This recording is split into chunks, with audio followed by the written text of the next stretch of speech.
Hello and welcome back. We now discuss question number 9 from exercise 8.3.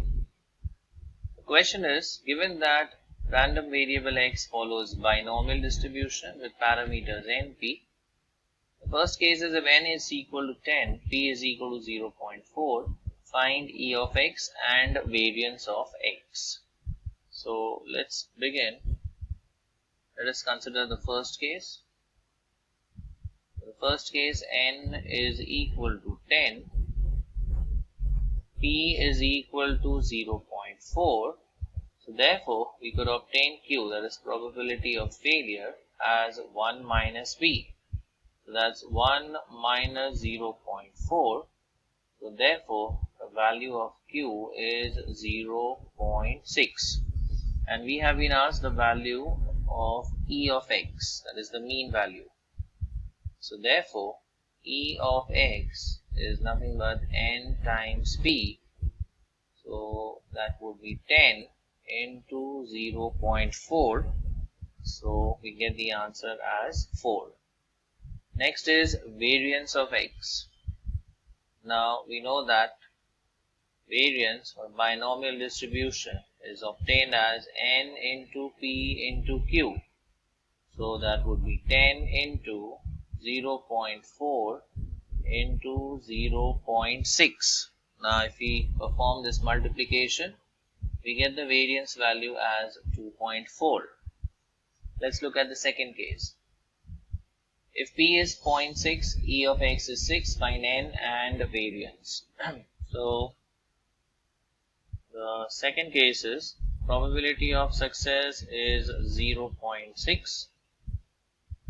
E of x, okay, that is the expected value, this is equal to 6. We have to obtain n and variance of x. Now from here we could easily obtain the value of q. Now q is 1 minus p, so that's 1 minus 0.6. So therefore q is equal to 0.4. Now, with the help of e of x, we could obtain the value for n.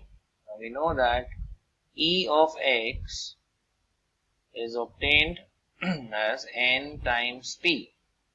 E of x is 6, n is unknown, and the value for p is 0.6. So, if we just simplify this, we have 6 is equal to n into 6 upon 10. Now 6 gets cancelled, and if we cross multiply, we obtain n is equal to 10. Right? So we have the value for n. And now we could calculate the value for the variance.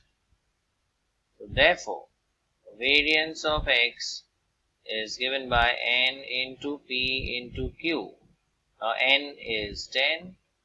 P is 0.6 and we've already obtained Q as 0.4. So if we perform this multiplication, we get the answer as 2.4. So we have n and we have the variance. Let's look at the third case. Now the third case is n is 25, e of x is 10. Find p and variance. Okay. So we have n equal to 25. E of x. E of x is 10. We have to find p and variance of x. Now, using the relation e of x is equal to n into p, right? So, therefore, 10 is equal to 25 times p. So we have p is equal to 10 over 25. 10 over 25. So we have 5 2s are 5 5s are. So p is 2 by 5. From here we could obtain q. Now q would be 1 minus p. That's 1 minus 2 by 5, which is equal to 3 by 5. And using all these values, we could easily obtain the variance. So therefore, variance of x is n into p into q. The value for n is 25. P is 2 by 5. Q is 3 by 5. 5 ones are 5 fives are, again this 5 and this 5 gets cancelled off. So the variance value is equal to 6. Let's look at case number 4. Now the fourth case is, what we have is n is 10, e of x is 8, find the variance of x. Okay, so we have n is equal to 10, e of x, that is expected value, is equal to 8. We need to obtain the variance. So let us obtain p using e of x. Now we know that e of x is equal to n times p.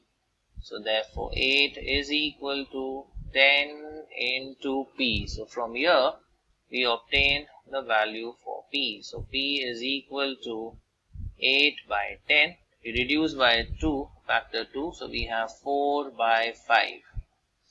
And therefore we could obtain probability of failure, that is q is equal to 1 minus p. So 1 minus 4 by 5 gives us 1 by 5. So we have n, we have p, we have q, and now we could easily obtain the variance. So therefore we could say variance of x is equal to n into p into q. And the value for n is 10, p is 4 by 5, q is 1 by 5. So we have 5 ones are, 5 twos are. We have 8 divided by 5, or we could say 16 by 10, so that would be 1.6. So this is the required variance value.